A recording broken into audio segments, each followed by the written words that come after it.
Hi there. I want to tell you one of the best kept secret in the universe. One of the best kept secret in our society today, right? Psychologists are not thoughts, medical doctors are not thoughts about this basic, profound principle of life on this planet or cycle, that at sunrise, a specific wavelength of light controls their vagus nerve, their sympathetic branch of their autonomic nervous system.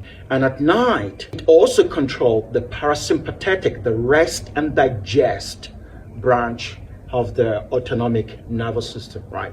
And this is very much tied to what is called epistemic trust, how we come to know the nature of reality. And the other side of that is called epistemic betrayal, right?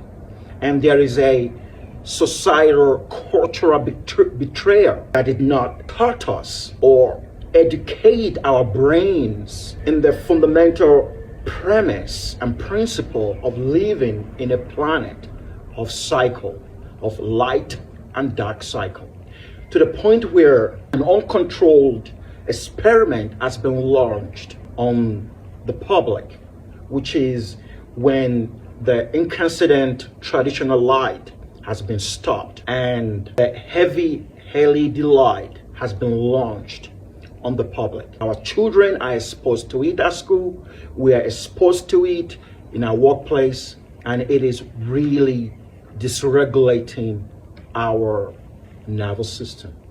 Because really, environment dictates the genes. Environment controls the genes. You see, genes are basically libraries of possibilities. But what turns them on and off is the environment they're exposed to. And light and the temperature and the timing of food are the basic input, input into this mechanism that is called, that is our biology, right? So I want to remind you, if you keep not getting out at sunrise, getting it into your eyes, your skin, if you keep staying indoors, and at nighttime, you keep putting on that heavy LED light and staying indoor for most of the time.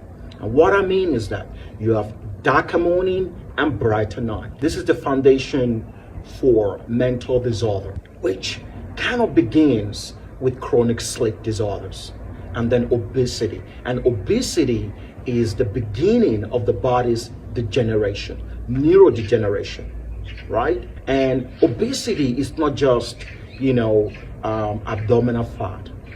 We also have the obesity of the brain, right? Which is linked to mental disorders. And so I'm going to leave it up there. I'm going to leave it right here. And if you enjoyed this video, share with your friends, make a comment. And if you want to work with me on a one-to-one basis, if you're struggling with all kind of mental, all kinds of sleep disorders or whatever, just send me an email, ask me a question, and I will get